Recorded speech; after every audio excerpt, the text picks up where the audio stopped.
it is my pleasure to introduce our speaker tonight, our guest author, Vicki Walker, right, Vicki? Who goes by V.C. Williams, and you really threw me with the Williams-Walker thing. Anyway, she's a second-generation Arizonan. She attended Prescott schools, and when she was in 5th grade, she published her first article in the Evening Courier. After reading Anne Frank's Diary of a Young Girl, she was inspired to keep her own diary. Her journals are the bedrock of all her writing, whatever the genre or focus. Her background includes manufacturing, government, and business management. After many years of developing budgets and writing grants, she is now happily focused on writing fiction. She has one published novel, Walking in Deep Sand. Inspired by true events, it follows the tumultuous life of an adventurous woman whose husband is a U.S. Foreign Service officer during the late 50s and 60s. Currently, she is seeking publication for a historical fiction novel about a trailblazing Arizona woman. She likes to travel with her husband in their downsized Class C. Her many travel experiences have instilled a deep appreciation for not only the similarities and kindnesses of people everywhere, but also for the realization of just how blessed we are. So let's give a warm, hazy wordsmith welcome to Vicki.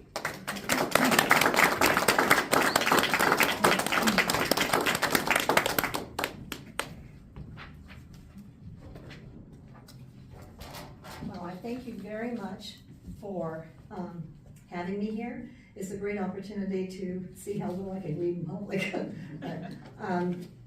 My book, Walking in Deep Sand, as was said, is inspired by true events. And the journey is about Cynthia Stewart. And she and her husband, Jeff, a U.S. Foreign Service officer, and their 2 young sons, Randy, 7, and Brian, 4, have been in Phnom Penh, their first posting, for just a few weeks.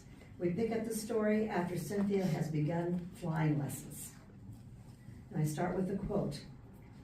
This is a quote from a female 1920s pilot. "Just watch, all of you men. I'll show you what a woman can do. I'll go across the country. I'll race to the moon. I'll never look back."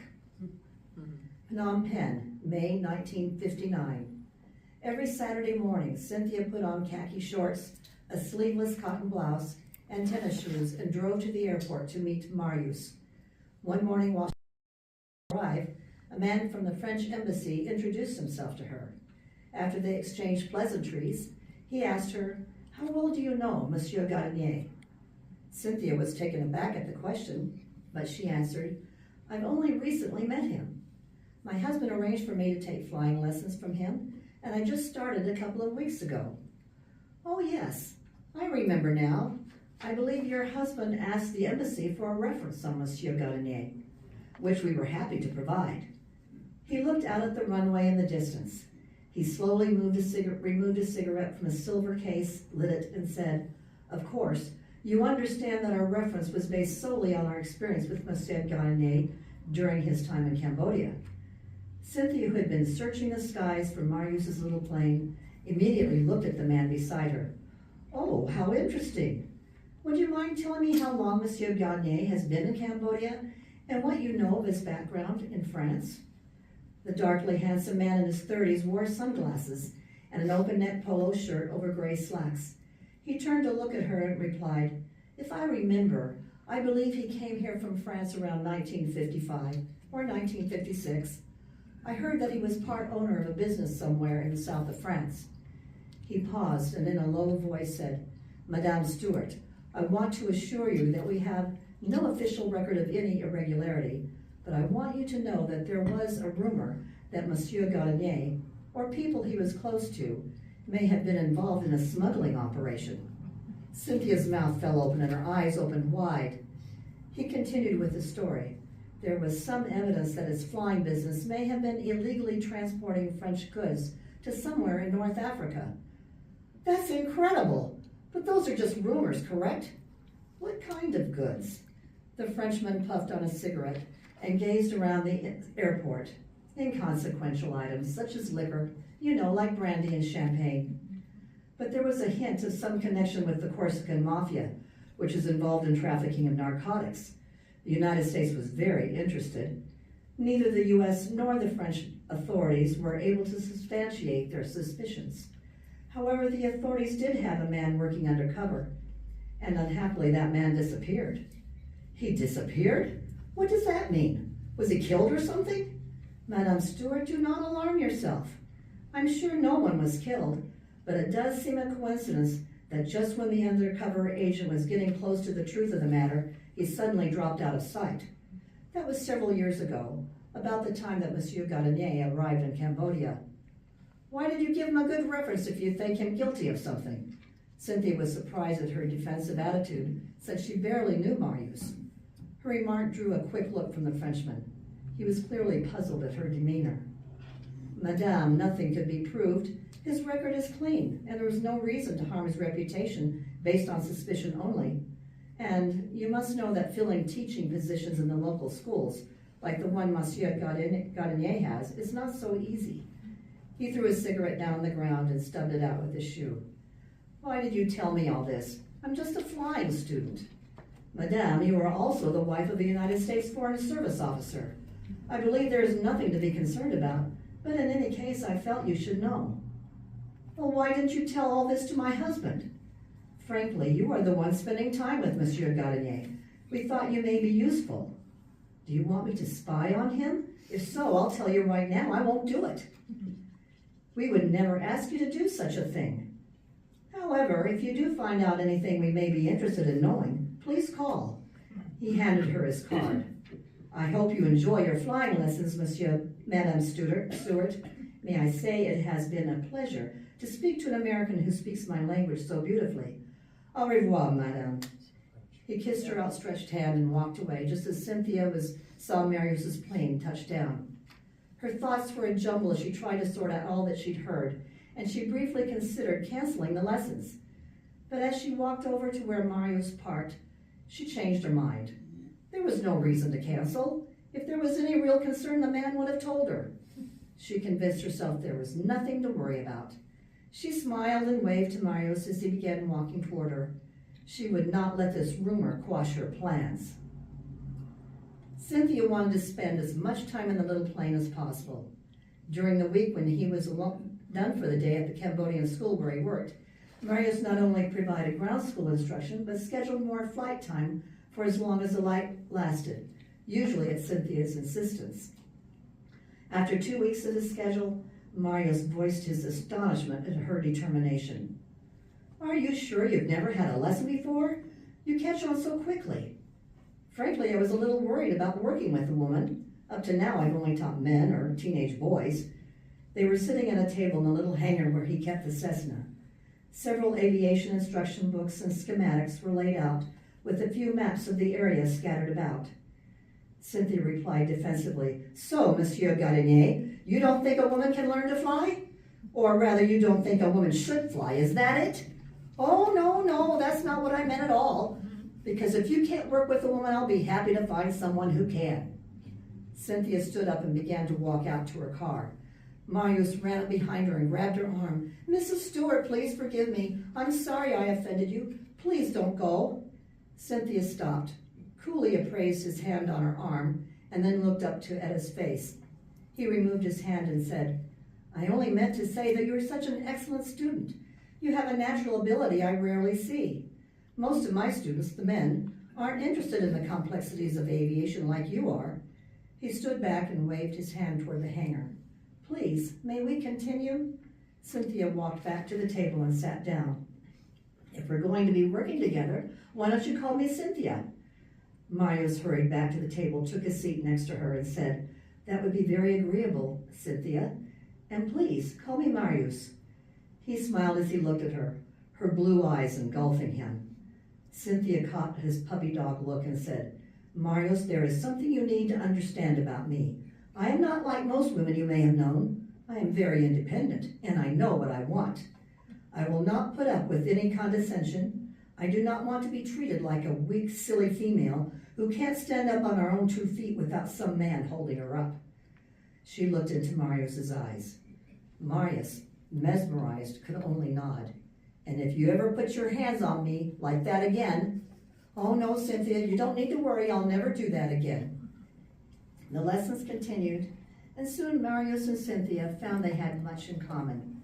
They both grew up in traditional Catholic homes with a domineering father who liked to drink too much. They both clashed with their families and spent much of their youth away from home. Of course, Cynthia was at a Catholic girls' school in Quebec. Marius left home when he was 14 and drifted from place to place before going to live with an uncle who encouraged him to complete his education. It was there in Groix that he first learned to fly. It became his passion. Cynthia forgot all about what the man from the French embassy had told her. She only thought about flying and how it was now her passion. The instructor-student relationship developed into one of friendship. "Cynthia, I'm pleased with your progress so far. You have put in a lot of hard work and it's paying off. Most of my students only devote 1 day a week, and it takes them forever to learn the basics. But not you. You are like me. You don't let anything stand in your way or distract you from what you want. I admire your tenacity." "Yes, maybe I am like you. I never thought of it before. But we are alike in some ways. I left my home in America to live in a strange land and take charge of my life. You did that too, didn't you? Marius, why did you leave France?" "It's a long story." She could tell by his sudden change in demeanor that he was not comfortable with his question. Cynthia smiled and said, "I bet it involves a woman, right?" "You are partly right. There was a woman, but she meant nothing to me. Not really. She wanted more from me than I was willing to give. And my family, well, they had expectations for me that I was unwilling to fulfill. As you say, I wanted to take charge, to do things my own way." Mario smiled. "Now, enough of that. Let us talk about something else, like aviation mechanics." They both laughed. One evening when Jeff came home from work, Cynthia met him at the door. "Marius thinks I'm ready to solo, Jeff. Isn't that incredibly exciting?" Jeff was shocked. "My word, are you sure? You can't have enough experience to solo right now. Are you absolutely sure you're ready?" "Of course I'm ready. Marius says I have natural ability. I'm a quick study." She stood before him, hands on hips, flushed with happiness. Jeff felt off balance. The thoughts tumbled through his head. The whole thing irritated him in a way that he couldn't describe. "Are you sure it's safe for you to fly in that rickety plane by yourself? What if something happens to the engine and you must land somewhere out in the jungle? There are wild animals out there." "Cynthia, I don't think you realize how dangerous this whole thing is." "Oh, Jeff, don't be so silly. I've taken off and landed many times and I know I can do this. And the plane may look rickety to you, but Marius keeps it in top condition." "Well, I hope you're right." Jeff knew when he was defeated. "Well, Jeff, what do you say? How about tomorrow?" There was no stopping her. Advising caution and restraint would only set her off. Jeff soon found himself at the airport, looking on as his wife climbed into the little plane and started up the engine. With Cynthia seated as captain and Marius to her right, she quickly took off and made several circles around the airport, practicing touch-and-go landings. The airport, surrounded by scrubby vacant land, was plagued by stray cows which wandered onto the runway. As Cynthia prepared for another practice takeoff, some cows wandered into their path. Marius opened the door and jumped out to scare off the cows. Instead of getting back in the little Cessna, he closed the door, yelling at Cynthia, "Go, go!"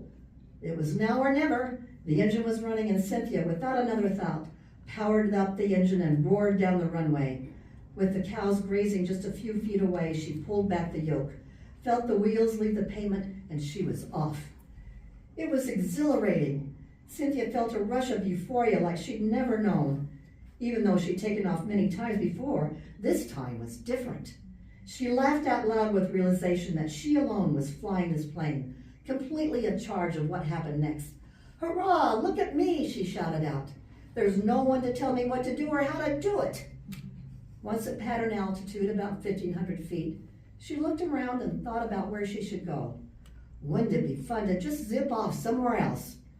It was a wonderful feeling. Jeff and Marius were on the ground down there, looking up at her as she was looking down at them. She banked to the right and flew until the airport was about 2 kilometers away. She knew Jeff and Marius would be angry, so she circled back. Oh well, she murmured.